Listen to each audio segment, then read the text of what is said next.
Welcome to the Culinary Creeps podcast. My name is Bryce. And I'm Nathan. How you doing, Nathan? Well, I'm doing magical. I'm doing whimsical. I've been having a very busy fucking week. Yeah, staying on top of all kinds of things. Been very productive, though. How are you? Good. So that's also been a pretty good week. Been pretty fun. I wanted to give a shout out, obviously, to all of our listeners out there, especially in the United States. But looking through some of our analytics, we've got, I wanted to shout out some other listeners in other countries. Hello out there in the United Kingdom, Austria, Japan, Russia, Portugal, New Zealand. Thanks for tuning in to the Calling All Creeps podcast. I think it's cool. Listen to around the world. Nice. New Zealand is a real place? I thought that was Lord of the Rings.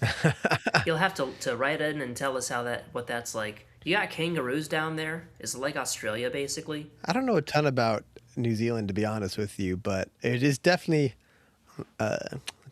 top 5 bucket list places to go to. They've got some gnarly critters. Just from an American perspective, I can tell you that Americans just think of that part of the world as like, oh no, that would be so scary. What if I got bitten by a kangaroo?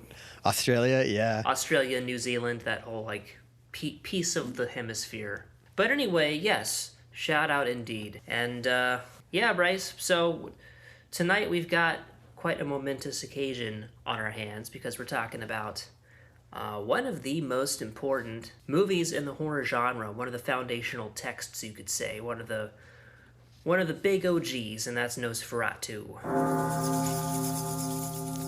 1922, baby. 1922, the first silent movie that we'll be talking about. I also wanted to say we are recording this on the night of the full moon, the strawberry moon. Oh, is that so? Yeah, we were, my family was out howling at the moon earlier, eating some strawberry cake. It was a good time. Of course. But, yeah, as if it couldn't get any creepier, we're talking Nosferatu. Yes, we are. This is the very first adaptation of Dracula that we have. There was an earlier movie that was made of Dracula a few years before this, but it's lost. So this might as well be the first one right here. Yeah, at least that we'll see. 104 years old this year. Yep. That's pretty crazy. I think that's crazy that we've just reached a point in time that we can listen to and watch things that are 100 plus years old. Funny enough, speaking of the music, there actually was like an official score written for this film, but I guess it only exists in fragments and stuff, and it's not what most versions that you'll find have on it. Like most of the time, you'll just see some random organ music thrown on it. Yeah, I wasn't sure what version I watched for this go through of like which score. I mean, the score is amazing. I loved the score of the version I watched. But I guess I've never paid attention to if it's been the same every time. But I do know, yeah, lots of people have completely redone the score a bajillion times over the years. And yeah, like you said, original scores, some of it's there, but most of it is lost. And then I think there's versions where they reuse some of the original parts throughout it. I know Argyle Goolsby of Blitz Kid a few years ago, I think when it became public domain, he released a version with his own score, which was really good. And I read today that there was a score where they just used typo negative songs. That's right, I heard about that one too. That sounds fucking awesome. I want to watch that. Because it is like, it's such a famous, iconic thing, and it makes sense for dark, edgy bands to be like, ooh, you know what would be so cool is if we did a Nosferatu soundtrack. Well, let me ask you, Nathan, are you going to do a Nosferatu soundtrack? No, but my dad... Mr. Composer? My dad was going to do one. I'm still waiting for him to do it. He could kill it. Yeah. Because he does classical music. Like, my dad just writes classical music for fun. So I would love to see him do it.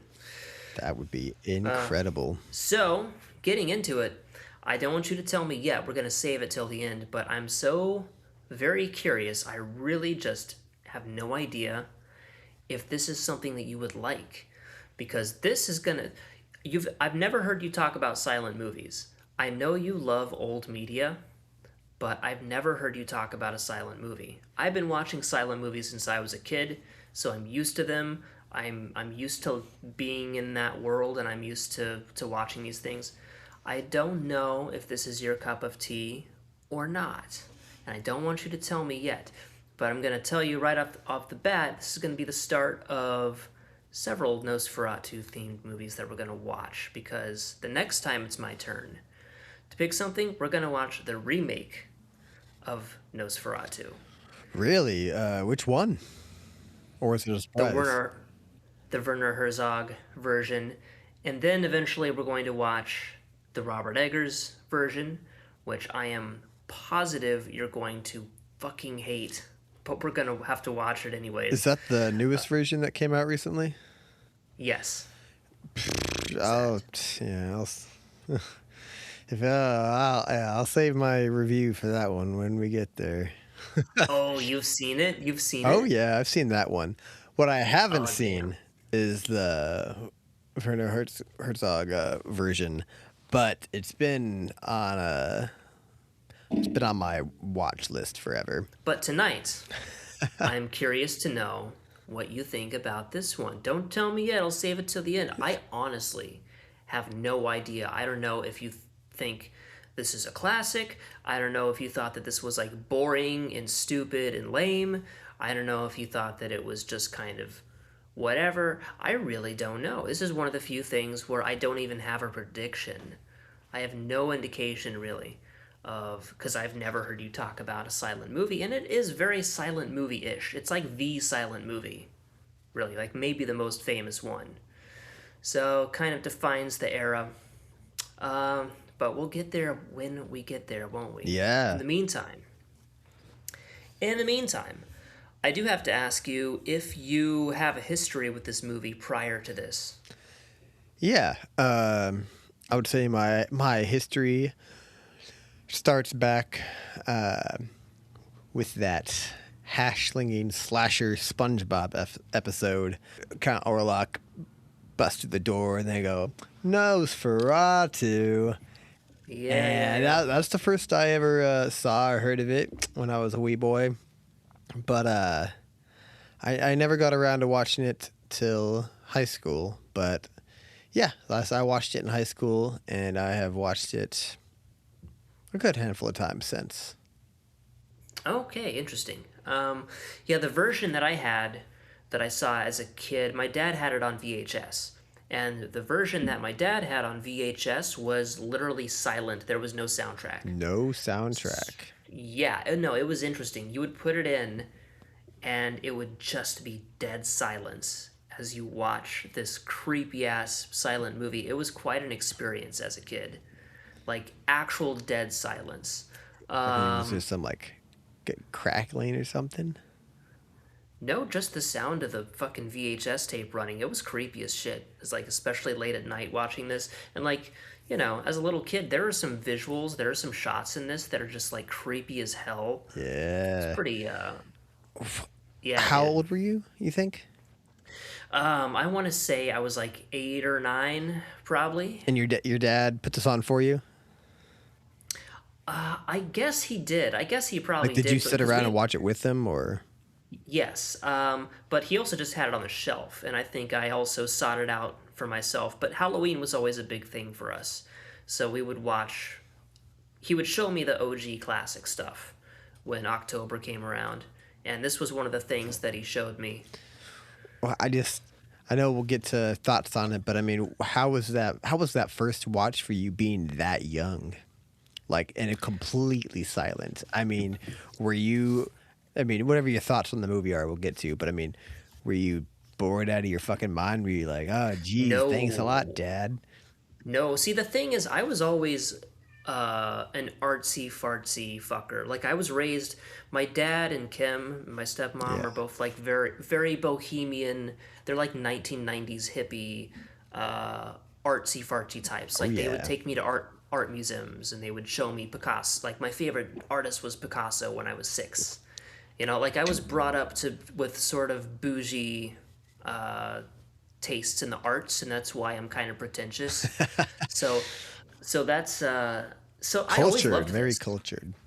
Yeah, I was watching silent movies when I was 9, and so I have a connection. I've always had a connection to older, more esoteric movies and art films and stuff like that. So I didn't think this was boring. I was fascinated by it, and I was, like I said, the fact that it was completely silent just made it more creepy. The fact that it still just watching it is just such a trip. It transports you to a completely different time and place. And there are some very effective, creepy visuals in it. So it, There it are. got me. I'm desperate to watch it in complete silence now. My Oh yeah, next no, watch through will be in absolute darkness and absolute silence. that is the way to go. That is honestly the best way with this movie. More creepy than any organ music can make it. And then the As next much as watch I, after that, we'll watch it in silence, but then you and I would just make up dialogue for it throughout the whole thing and we'll record it. a commentary track Yes, here I am. Blah. sounds like an excellent use of my time and energy. We'll start planning that right away. Yeah, so with all that in mind, unless you got any more pre thoughts for me without telling me too much, I can get into some teensy bit of sprinkling of background lore before we get into the meat of the matter. Yeah. I've got a lot of notes on this too, so I'll watch out for what I've got written down for as opposed to what you say. But yeah, there's some good background stuff. Take us there. Okay, so Nosferatu is an unauthorized adaptation. So unauthorized, in fact, that Bram Stoker's widow successfully sued the production for copyright infringement, and a judge ordered all copies of the film to be found and An destroyed, like literally unauthorized burnt. adaptation of what? Of, well, obviously Mary Shelley's Frankenstein. Yes, that's correct. Now it's Dracula. Everybody knows this movie's Dracula. Like it doesn't even really need to be said. Bram Stoker's widow caught wind of this thing existing because it was a hit in Germany. I mean, known enough, I guess I should say, that Bram Stoker's widow caught wind of it and was incensed enough to go after them in court. And she won. Pretty easy case to be made. It's pretty open and shut. Like it's clearly Dracula. I had no Yeah. idea it had anything to do with Dracula. At least my first watch through, if not maybe first couple, And how old were you? probably in high school. But I hadn't. That's what I thought you said. Well, okay. Yeah, I hadn't read or seen the original Dracula, and so I figured this was the original stuff. But I mean, yeah, now that I'm fully aware of it, yeah, of course, this is an adaptation. Well, okay, yeah. So the production of this film was actually ordered by a judge to destroy every copy in existence, which obviously did not happen. There were bootlegged versions of this film that managed to survive, circulating around for decades in various versions and edits, none of them wholly complete. What we have now and what I showed you is the most complete version known, but there is no fully completed version of this film. Even the title cards are like reconstructions. And retranslations over retranslations over retranslations. Yes, yes. So we've never actually seen Nosferatu, the actual thing itself, as completely as it was meant to be seen. It doesn't exist. So, You know what that means? what does that mean, Bryce? It's time for the Colin Maltreese podcast to time travel. I would take you up on that. Yeah, traveling Here to we are pre-World in War II Germany. 1922 at the premiere of Nosferatu. Hope you're ready for that. Sick. They had after the premiere, they had a costume party, like a Really? costume ball. Yeah. Damn, no, you know a lot about this. This is interesting. This is interesting. I thought that you might not. I didn't know that you'd done this much research and knew this much about Nosferatu. I'm learning new things tonight. Yeah, no. Can you imagine the costume party after this? Supposedly it was so cool. Most of the reviews weren't even about the movie. It was about how awesome the party was afterwards. Well, count me in. I think Yeah. going time traveling to pre-World War II Germany seems like a very wise idea of all the places to go. It sounds so whimsical. Like the Yeah, little Oktoberfest little dudes, all I don't know, it would be yodeling or something whimsical. It would be whimsical for a few years, yeah. for a few years. Yeah. But yes, so this film is also one of the most well known examples of what we now refer to as German expressionist cinema. For anyone who doesn't know, German expressionism was a unique artistic movement in the early 20th century in Germany, really in the pre war period up to the 30s. And it wasn't just films, it was everything. It was stage plays, painting, poetry, visual arts of all kinds. But film is probably the most enduring and well known incarnation. The German Expressionist era of film properly begins with The Cabinet of Dr. Caligari in 1920. Another Yeah, movie we will definitely be talking about at some point. absolutely.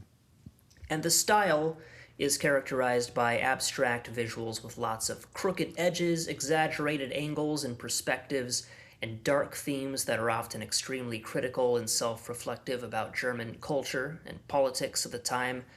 It was kind of this great flowering of radical art in cinema that burned brightly just before the rise of Nazism and the kind of extreme reactionary politics of the Hitler crowd. So, Yeah, that's what I hate about like the what would the word be, like homogeny of the world today is I don't know how often you see something so unique like German expressionism. Like it's so yeah. clearly recognizable, so clearly its own thing.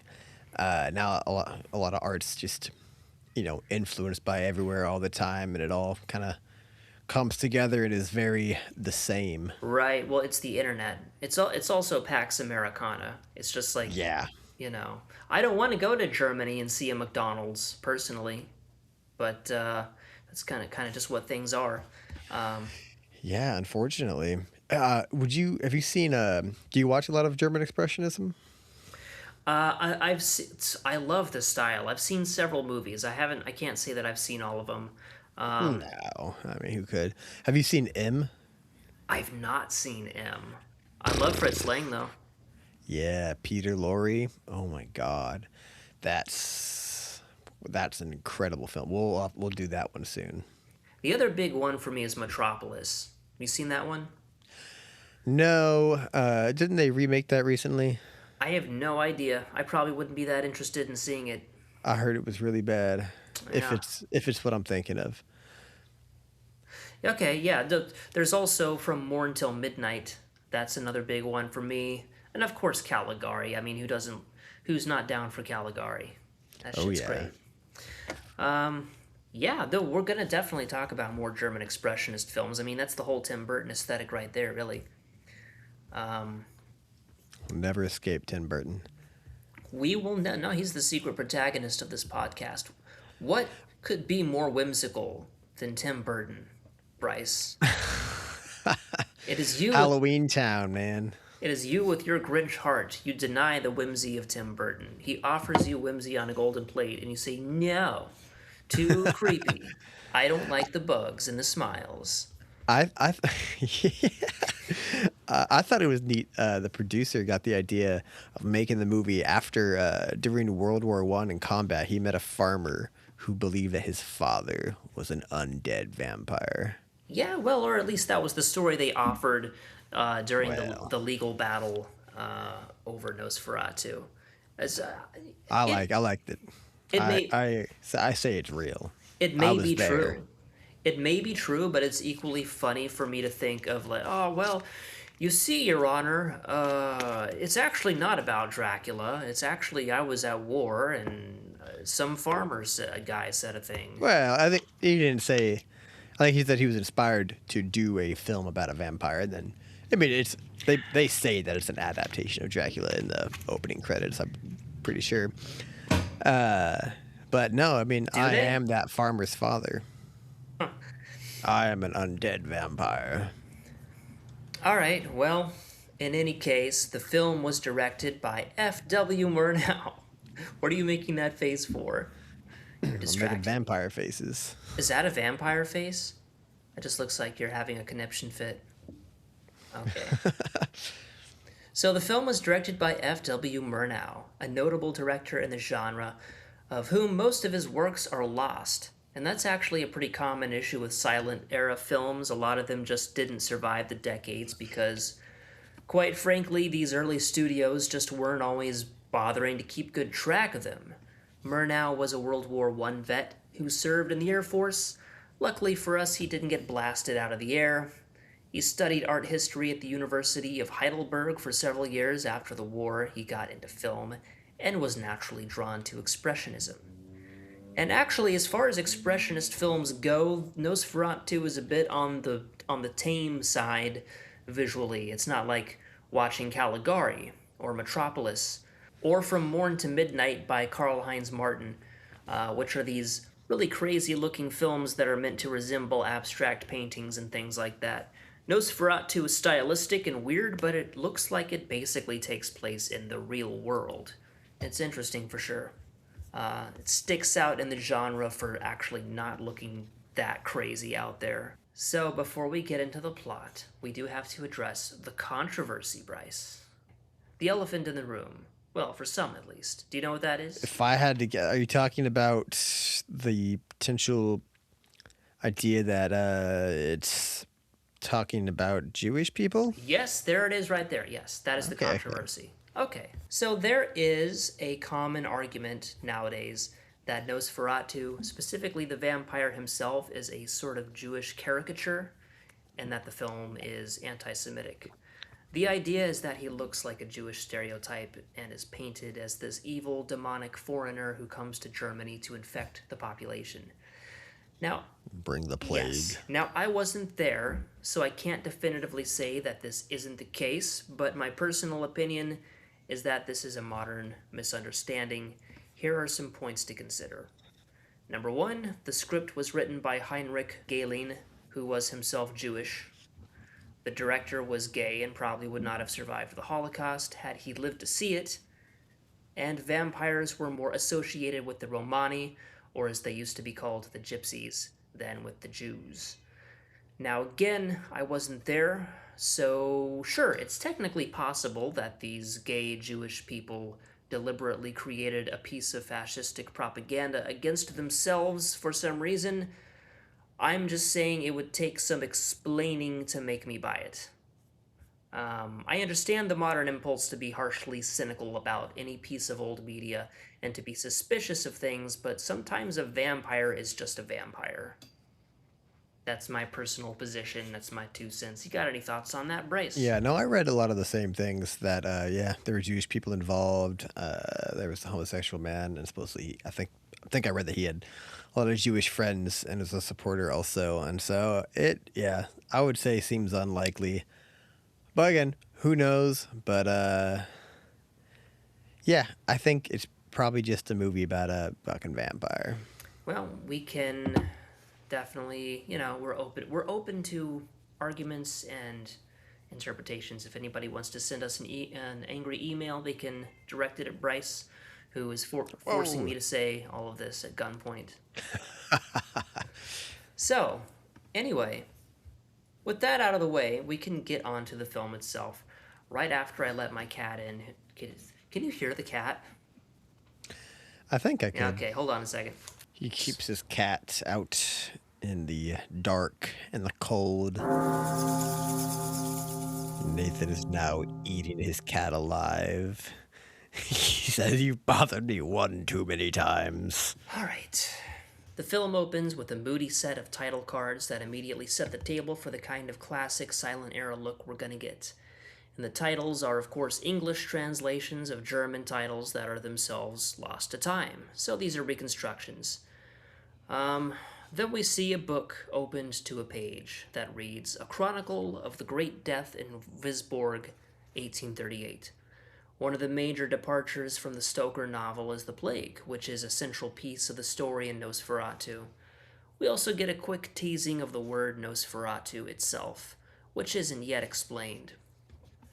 Then we see the city of Visborg, a fictional town in Germany, and then we get our first look at Hutter and his wife. So these are our two main characters. We've got Hutter, who is essentially the Jonathan Harker of the story, and we've got Ellen, who is basically Lucy, I believe. What do you think of these two as our leads? Maybe not the strongest part of the movie for me. Yeah, they're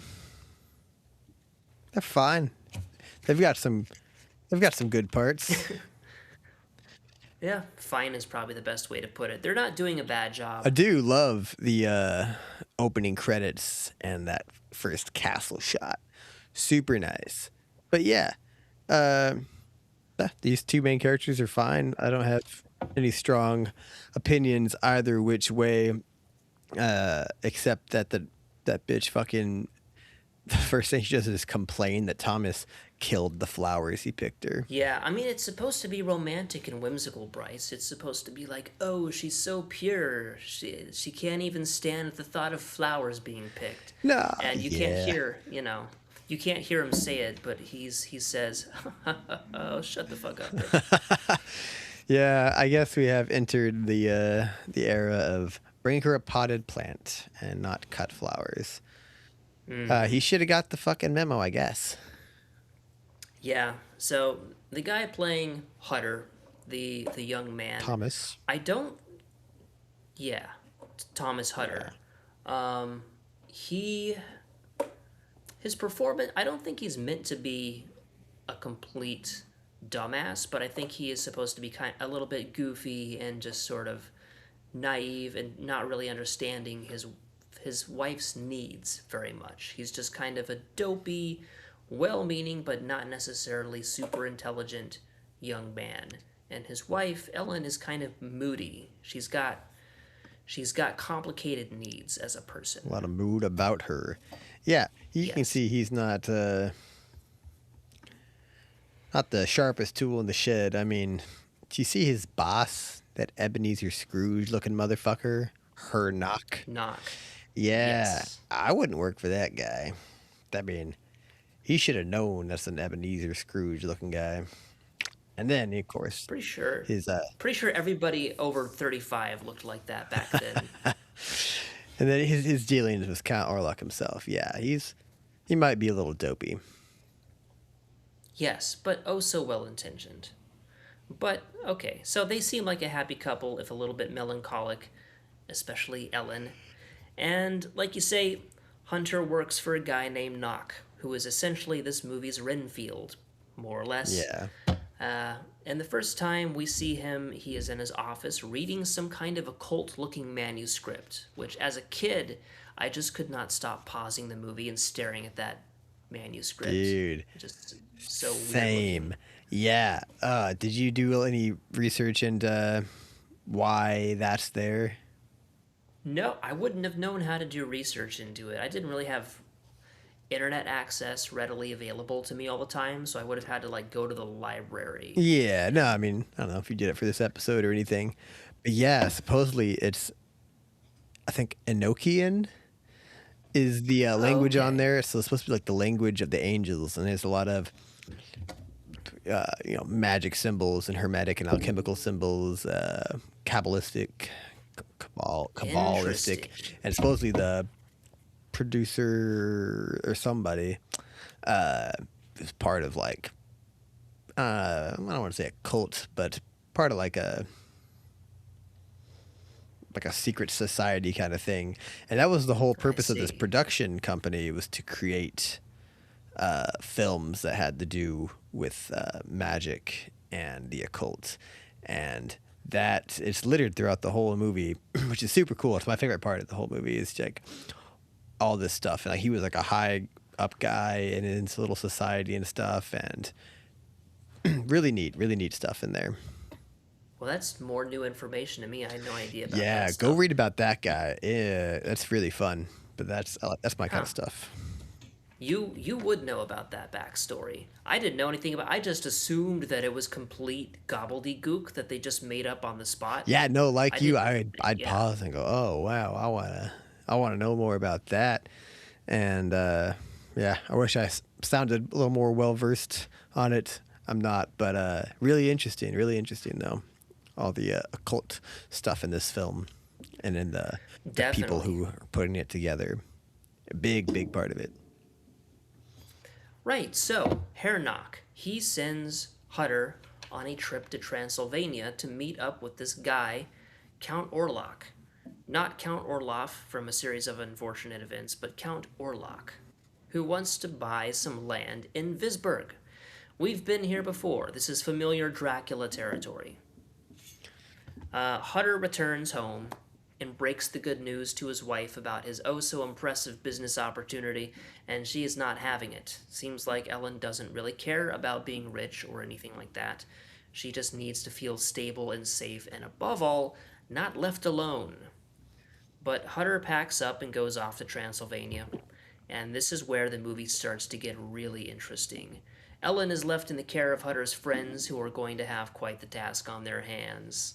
And then we find ourselves in the Carpathian Mountains, deep in foreign territory. We get the classic scene that is a feature of every Dracula adaptation, where Hutter is at the inn, and the local villagers try to warn him against visiting the vampire's castle. We get this scene, it has to be in every Dracula movie. That's my goal in life, is for someone to come to a town and be like, I'm going to go visit this guy Bryce, and they go down to the diner or the coffee shop, and I want everyone to be like, oh, fuck, I wouldn't do that if I were you. That's the lore I want to create about myself. Hutter tries to laugh it off, even though he is visibly unsettled. There's some really cool atmosphere with some shots of the Carpathian countryside and the villagers sprinkled in here and there. Really sets the time and place well. When Hutter goes to bed, he finds a book at his bedside which was probably slipped to him by a concerned villager. When he picks it up, he finds the cover to read Of Vampires. Terrible Ghosts, Magic, and the Seven Deadly Sins. The book warns of something called Nosferatu, who is said to live and feed of human blood. He lives in terrifying caves, tombs, and coffins. These are filled with the goddamned soil from the fields of the Black Death. Very badass stuff. God, so cool. Also the coolest book title I've ever heard. That should be our next album, Of Vampires, Terrible Ghosts, Magic, and the Seven Deadly Sins. It's a bit clunky, so I'd workshop that a little bit. They also get some great little phrases here in the title cards, where he calls Transylvania the country of ghosts. Ooh. Yeah, and they say, the werewolf is roaming the forests. Very ominous, very fucking cool. Indeed, Bryce, indeed. So the next morning, he leaves the inn and heads towards Castle Orlok. He is pulled along by a horse-drawn carriage operated by Romani, I believe, who then refuse to go any further once they near the castle. Another classic Dracula thing, you can't dip out.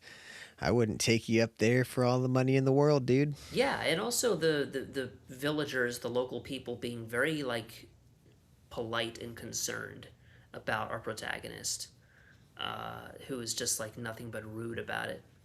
So, Hutter continues on foot.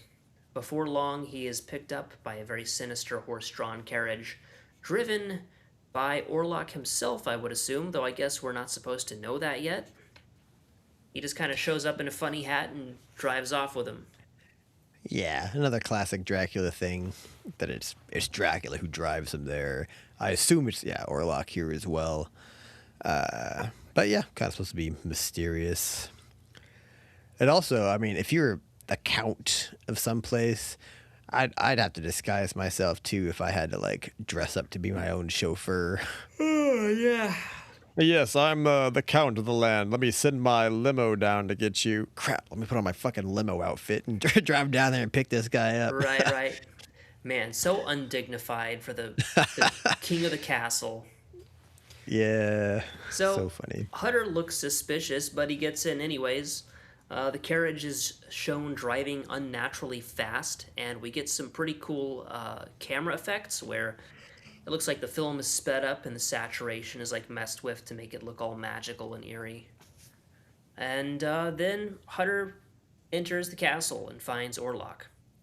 This is where we get our first good look at the man himself, Nosferatu. How are we feeling about the makeup and the look of Nosferatu? Maybe the most recognizable feature of this. Well, definitely the most recognizable thing about this movie. Yeah, no, Orlok is for sure the key to the look. It is good. If you read a lot of older texts on actual vampires, they're never the suave, good-looking rich guy. They're these undead, horrific, ugly, terrifying creatures. And Right? so this really gets like that across, that this is what a vampire is supposed to look like. He's not supposed to be attractive and drawing you in. He's not supposed to be the Bela Lugosi type. He's supposed to be terrifying to look at. And yeah, I mean, he's ugly as fuck. And he's Yes. terrifying to look at. And I think it's a great. I mean, Max Schreck does a phenomenal job at this. I'm glad you bring that up. We could almost do a whole episode on this subject itself, but the portrayal of vampires. I also really appreciate how the vampire in this movie is actually like a scary, creepy, undead thing.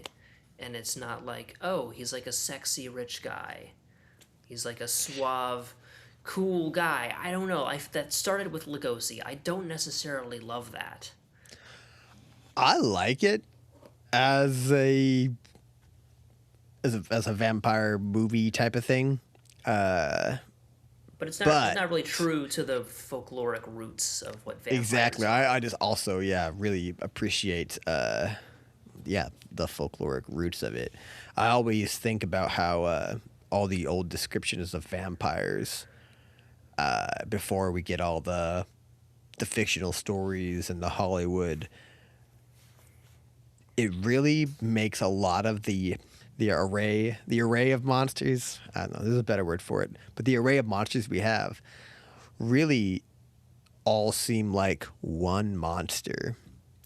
Like if you just peel back all the modern stuff about it, the werewolf is like a vampire, because the vampires transform into wolves. And so you could go, okay, werewolves, just vampires. They're also the undead. Zombies, just vampires. Mummies, same thing as zombies, just vampires. Yeah, vampires in You in could go into all these different monsters that they've separated out. And when you go back to it, it all seems like it all stems back to the vampire, and it's all one monster. I, I like that. I can definitely say that the vampire folk tradition that leads directly to Dracula and things like that comes from Eastern Europe in the 18th century. It's like a Slavic thing. That's why Transylvania is the place that they go to, where Dracula lives. And in the original Slavic vampire tales that were then popularized and written about by the Victorian writers, the original stories come from peasant communities. They come from like very rural, impoverished, isolated communities out in Eastern Europe, where vampires are basically like zombies. They're just these undead bodies that get up and kill people. They don't even always kill people by drinking their blood in these original Yeah. stories. Sometimes they just kill people, they're just the undead. Sometimes they drink blood to do so, sometimes not.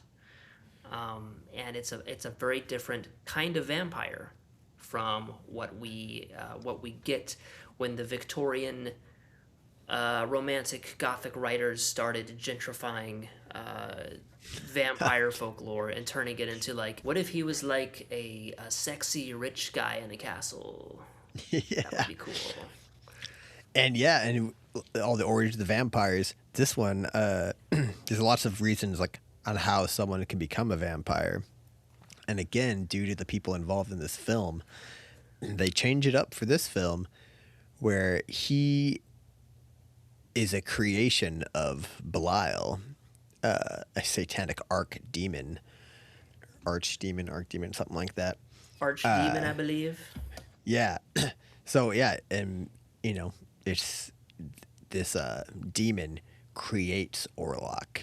It just goes back to a lot of the cool occult stuff they're into. I could talk about that subject all night long, But Oh, well, yeah, we should do an episode on it. Shit. yeah, well, yeah, I guess so. Just the history of vampire folklore in general. Just But some cool occult stuff, yeah. in the meantime, so Nosferatu and Thomas Hutter have their first real meeting. The two guys sit down and talk, go over the contract. Bryce is making faces at me, and I'm not going to let him distract me. Hutter accidentally slices open his finger while cutting a piece of bread, which elicits a very creepy reaction out of Count Orlok, who is really not subtle about his fondness for blood. And I always found that really uncomfortable to watch as a kid, the part where he cuts his thumb. Ugh, that Yeah. like still Oh, bothers me. it's good and creepy, man. So the two guys stay up talking, presumably all night, and Hutter wakes up the next morning sitting in the same chair. And the implication, I believe, is that Orlok has fed. In the light of day, we can really see just how beautiful the castle sets are. Orlok has disappeared, sleeping apparently. Hutter wanders the castle grounds and writes a letter to his fiancée. Feeling a little better since last night, his good mood doesn't last. When night falls, Hutter and Nosferatu once again sit down to talk business. While the contract is being signed, Orlok gets a look at Hutter's locket, which shows a picture of Ellen. And this seems to be where Orlok gets the idea to come to Visburg specifically with the intention of having her. He makes a frankly hilarious comment about how she has a really nice neck. And, Yeah, do not let the guy who compliments your wife's neck move into the house across the street. oh yeah, I was just gonna say, it's like Hutter takes back the locket, looking kind of disgusted, and this is where Orlok lets him know that he'll be buying the house right next to his. Nice. Or like Fuck reminds him of that. it. Yeah, Orlok is has no sense of social tact. He has none of Lugosi's charm, that's for sure. So Hutter shakes it off. He's got the job. The contract is signed. It's in the bag. He's trying to feel accomplished about it, good about it. He finds the vampire book in his bag, which apparently he took with him from that inn. And it would seem this is where he begins to suspect Orlok's true identity. The next scene is so creepy and cool.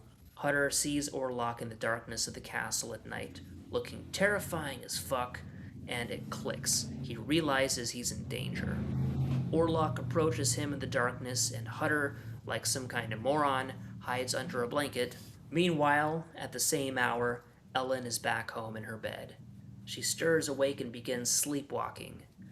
Her friends find her just in time to stop her from going right over the fucking balcony of her house, and there's this really great airy shot of her sleepwalking on the balcony through the curtains. Love the atmosphere in that scene. That's another iconic shot.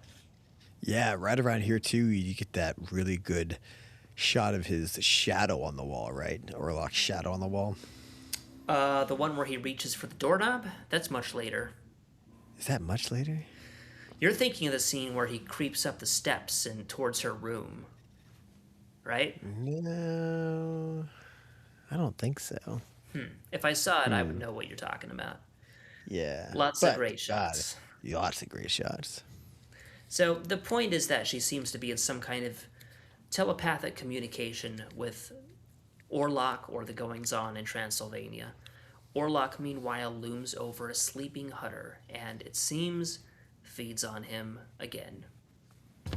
So then we see a doctor. Does he feed on him this time? I thought I had read maybe that she telepathically stopped him. Is that what happens? I guess it wasn't clear to me. I just saw Orlok looming over Hutter, and I just assumed that, again, like in the novel, Dracula kind of drinks from him every night and weakens him. Yeah, no brides in this film, right? That's true. They did not mess around with the brides, which honestly, I never really saw the point of the brides entirely. So I can't imagine him having brides either. Can you imagine what they would have looked like? I I would let the brides in here just so I could see more fucked up vampires. I I think that Orlok is a bit of an incel. He's just not cool enough to have brides. Have you ever heard of incel horror What the fuck is as a that? genre? I No. don't know, dude. Oh, we got a request recently to do an episode about incel horror, and I was like, I don't know what that is, and I asked for a recommendation, and I haven't heard back. A request from fucking who? Person on the internet. Just a random person. I know the person. Oh, okay. Incel horror. Yeah, yeah. I didn't know if maybe you had heard of it. Maybe I was living under a rock or something. Yeah, no, I've never heard of such a thing.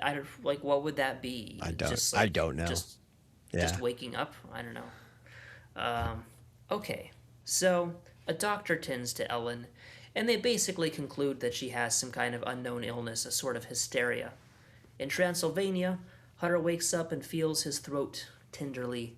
Any doubt he might still have had about Orlok and his vampiric identity is washed away when he comes upon Orlok's coffin. Throwing the coffin lid open, he finds the vampire asleep. There can be no doubt anymore. Every time I rewatch this movie, I just forget how many, for lack of a better word, scares there are, or just like how many cool, creepy shots, creepy moments there are. It's these great, horror atmosphere. Yeah, just these creepy shots. Yeah, shit that gives you goosebumps or little shudders or something. And so, later that day, he sees Orlok packing for Germany. Among other things, he's packing up his coffin and the dirt inside of it at superhuman speed. Hutter grabs his things and scrambles to get back home, and tying a makeshift rope out of clothing, he shimmies out the window and tumbles to the ground below. He manages to escape the castle, but falls into a deep delirium, winds up at a hospital. Orlok, meanwhile, catches a raft to the sea where his baggage and coffin, with him inside of it, are put on a ship and sent overseas. The crew of the ship soon falls prey to Orlok's parasitic feeding. And there's some also really good outdoor shots right around here. All the shots of all the nature and stuff outside, so incredible, so atmospheric, and it really just puts a drive in me that I wish I would be able to see these in person in the 20s. Like, oh yeah, absolutely amazing. Like, who knows if they look the same?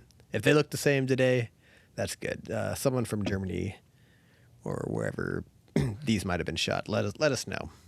Yeah, the outdoor cinematography in this movie is really good. There's also those really cool.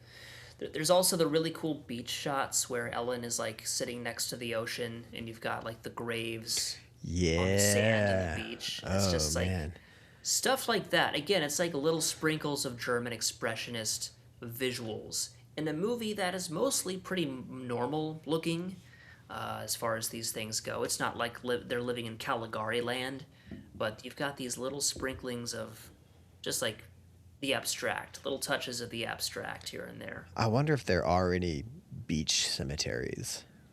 Seems like a bad idea. Seems like a bad idea. Probably not. But very visually striking. You know what would make this beach even cooler and more fun is if there were dead bodies in it. Yeah. So, during this time, it seems that Nock, Hutter's employer at the real estate firm, has gone completely insane under Orlok's influence. We find him at an asylum suffering from so-called mania. Yeah. You imagine. This crackpot fucking Ebenezer Scrooge motherfucker's at it again with these flies and spiders and his blood is life chant. Hutter continually writes letters to his troubled fiancée as he wallows in a hospital, eventually finding the strength to leave. And on board the ship, Orlok picks off the crewmen one by one. This is where we get another one of the really iconic shots from this movie where Orlok rises up out of his coffin. You know the shot I'm talking about. Oh, so cool. Just that stiff rising up of it. Oh, my God. By the time the ship reaches Weisberg, however, the crew has been completely cleaned out. There's a very badass line at the end of the ship scene where it says, "The death ship had a new captain." thought that was pretty cool. Oh yeah. Supposedly, I think there was a Dracula remake that predominantly takes place on the ship Yeah, I've recently. heard of that. I want to watch it. Yeah, I know. It's I've been meaning to watch it. I really want to watch it. I think that's a neat premise. I think that's a neat idea. I'd love to see that. So, in Weisberg, a plague begins to spread, seemingly brought about by Orlok himself. The plague is probably the biggest difference in this version of the story. It's central to the story arc in Weisberg. It's not just a battle against Orlok that is being fought, but the entire fate of the city hangs in the balance. Yeah, I mean El- these rats are literally bringing like black plague, right? yeah. Not only do you have vampires on the run, but or a vampire, but yeah, black plague too. Rough stuff. Which I suppose is like representative of Orlok's evil, I guess, something like that. You know. Yeah, I mean just the sickness of being a vampire and the The plague. moral Yeah, sickness. you've got a good song about the plague. Oh, 1347? Yeah, Yeah. That check song that out. doesn't have. That's like maybe the best song I ever wrote. That's a really good one. Yeah. Folklore Suburbia. Yes, indeed. Good old Yes. days. Folklore Suburbia. Check it out. Yeah, we had a great tour and it's an amazing E EP. Oh, Lord. Good first album, at least. No, it wasn't. Well, Space Ladies was good. That's what I mean. Yeah, first album. Yeah. Yeah. Fantastic. You know, I still like that one. Oh, me too. Go check out Nathan's first, all by himself, first album, Space Ladies from Outer Space. Indeed, Bryce, indeed. Very quintessential 2010s lo-fi indie kind of album. Very typical of the era, really. So anyway, Ellen continues to sleepwalk. Her visions of Orlok become increasingly hectic and intense, and she feels personally drawn to him against her will. As Orlok approaches, Ellen isn't the only one getting agitated. Nock is also eagerly awaiting the arrival of his master. The dead ship enters the harbor, utterly lifeless except for Orlok himself. Hutter and Ellen are finally reunited, but at what motherfucking cost? Their bliss is to be short fucking lived. Orlok, meanwhile, is carrying around his coffin like some kind of weirdo through the streets. He moves into his new house where he begins to feed on motherfuckers. A full-blown plague consumes the city. Ellen grows increasingly agitated. The young lovers are unable to maintain their domestic bliss. This is where you get like the friction in the relationship boils to the surface. Yeah. Hutter just doesn't really have any sense of what's going on. Ellen seems to be, on the contrary, just very intimately connected to it through some kind of telekinetic power or something. The power of the vampire. So, more and more people begin to die. We see coffins being carried in the streets. Orlok's evil is bringing about the very death of the city of Fisburg. Ellen finds Hutter's vampire book that he brought back with him from Transylvania, apparently, and she reads a passage about the Nosferatu. In the book, it reads, "Nobody can save you unless a sinless maiden makes the vampire forget the first crow of the cock, if she was to give him her blood willingly." And she's like, hey, I'm sinless and shit, bring it on. Because what we've got here is, in this version of the story, what kills Orlok is the sunlight. There's nothing about stakes and hearts or any of that. Yeah, this is the first film to show a vampire dying from sunlight. Yeah, I mean, he's sensitive to it in the novel, but this movie really codifies the idea that you will, like, burn up and incinerate in the sunlight as a vampire. Yeah, and I thought the addition of, like, her sacrificing herself through willingly offering her blood was a super neat addition, and I'm pretty sure it was a last-minute rewrite. Yes, and it's what makes her character interesting, really. In the novel, which, full disclosure, I'm going to go ahead and admit, I do not like the Dracula novel by Bram Stoker. I think it's kind of a piece of shit.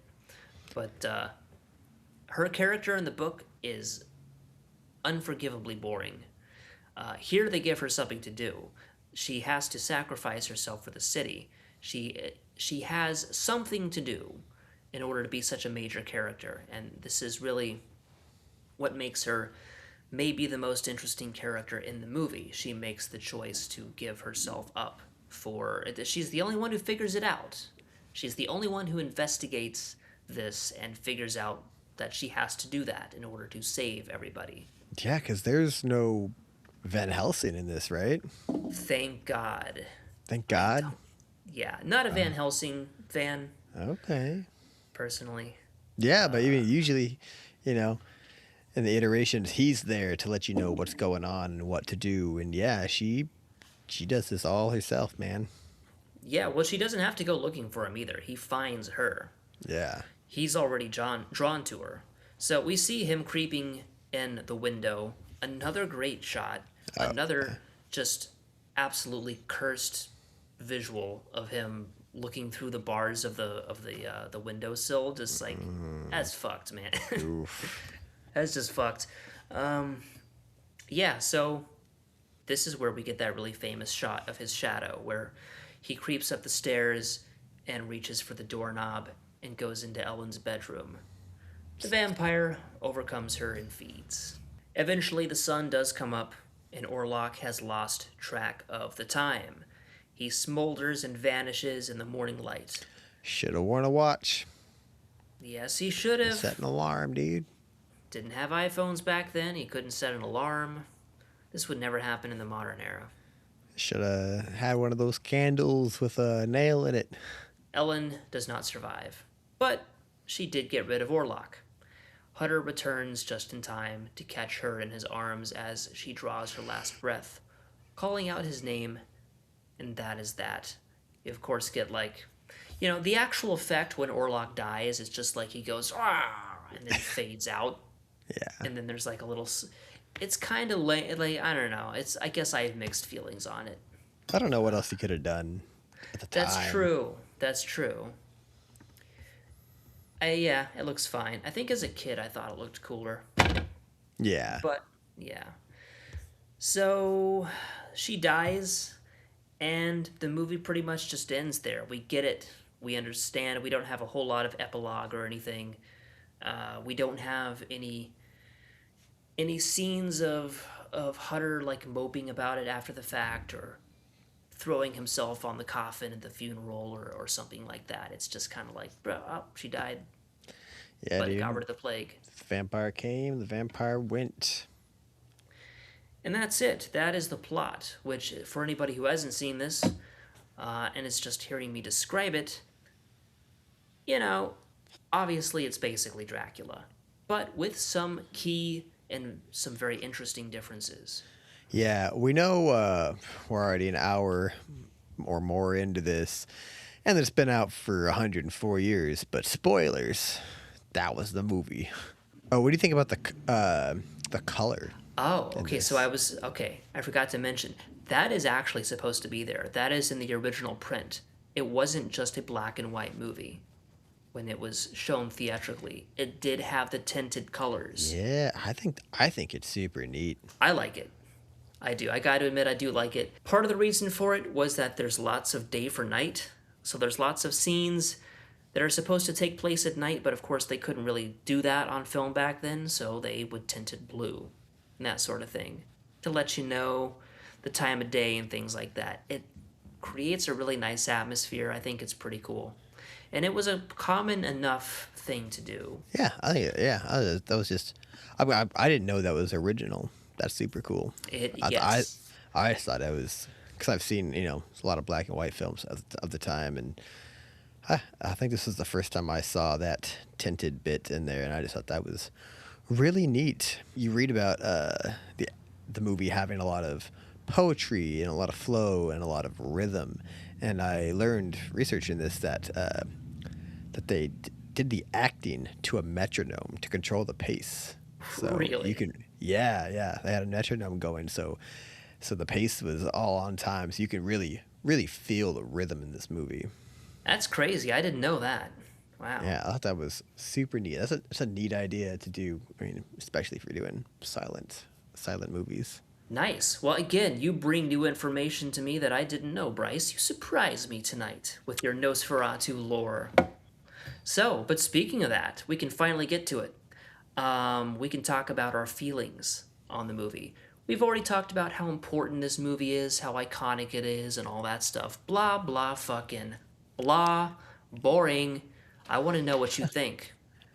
I want to know what you think about this movie and what your rating is. Obviously, I've already kind of spilled the beans on it. I love this. I think it's great. I loved it since I was a kid. I don't expect everybody to.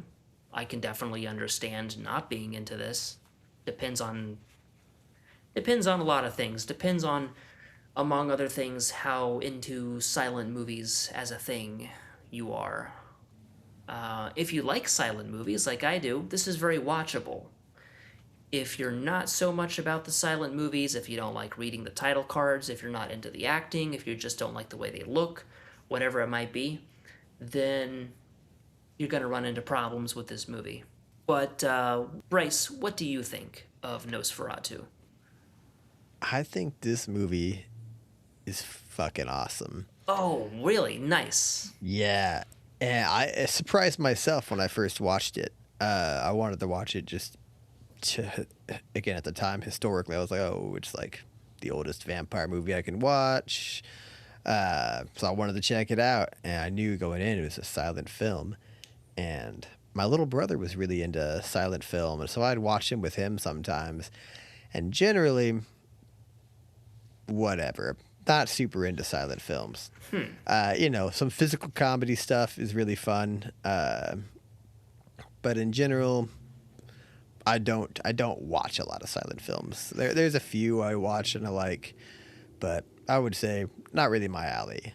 And so I didn't have any expectations going into this. I was like, I'm gonna watch this movie just to say I watched it back in high school. And I was just floored. I loved it. All the shots are amazing. Again, whichever score I heard, I loved. I loved the color. I loved some of the changes from other Dracula adaptations, and I was really amazed at how good a silent film could be, and like you said, just completely watchable. Like, I think it totally stands the test of time. 100 years later, this is still really good film. This isn't, you don't have to watch this for the historicalness of it or to be a nerd or something. You can just watch this because it's fucking good.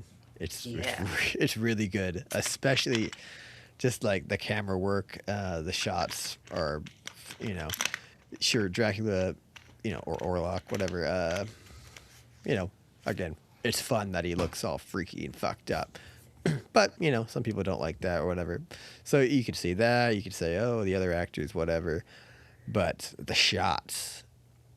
I mean, again, I'm not even like a film, oh, look at that nice shot in that film kind of guy. I don't give a fuck, I don't think about that. I don't think about that stuff. But it's so apparent here because it's all you have. Exactly. And so they do it just super artfully. Like it's again, some of these shots are so disturbingly iconic that they stick with me, and it doesn't matter how many times I watch it. I see those shots and you just go, oh damn, that's good. You feel it physically.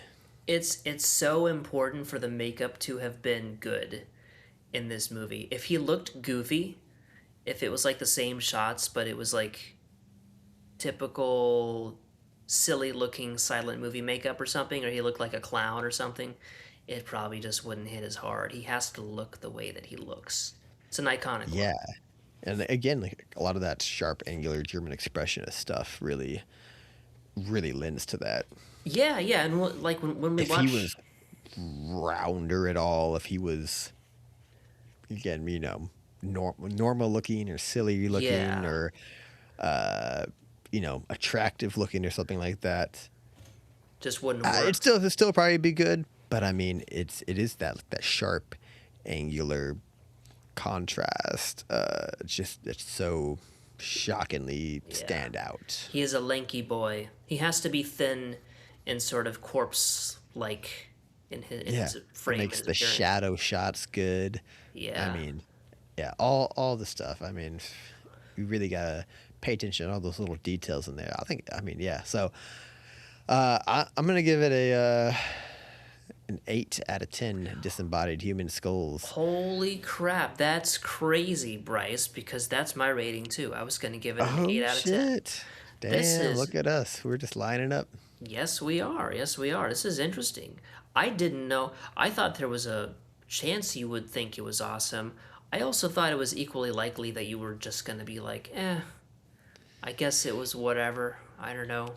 3 out of 10. You know, most if you show me if you decide to do more episodes, and I'm sure we will, on other horror silent films, that might be sometimes more of my reaction.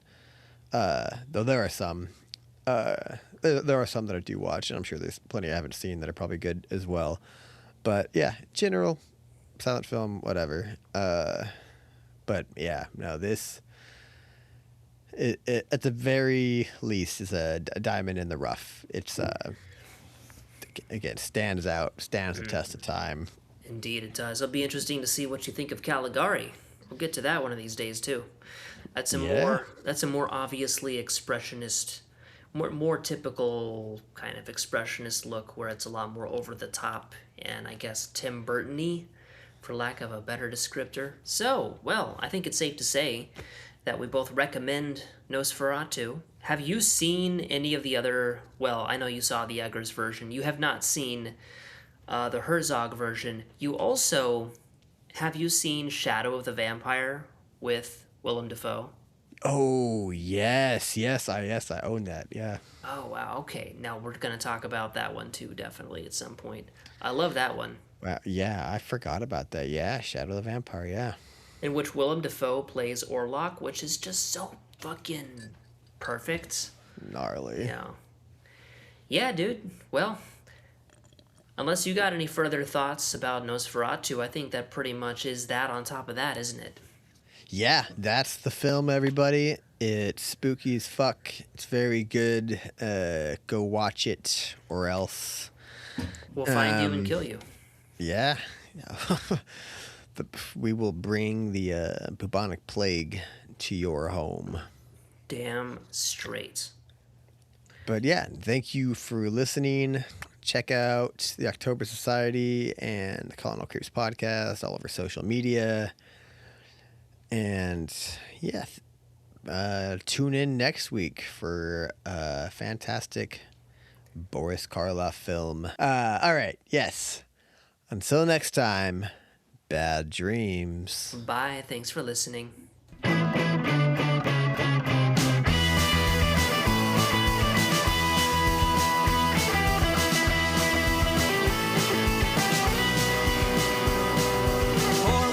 For the dead and gone, for the ones that haunt us all. R.I.P. Pour one out for the living ones who are also soon to fall, like you and me. The devil is waiting to drag me down now into an early grave. There's nothing left to save. Don't worry, don't bother, I'm feeling fine now, yeah.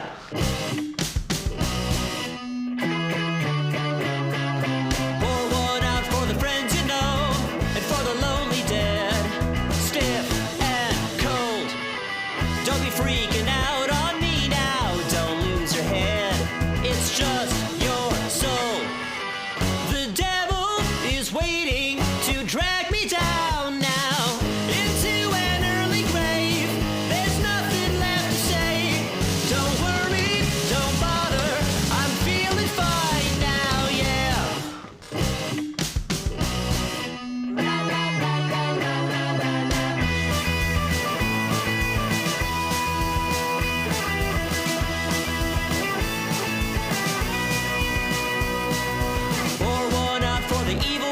So they don't haunt your dreams in the night. Pour one out for the dead and gone, as we are soon to be.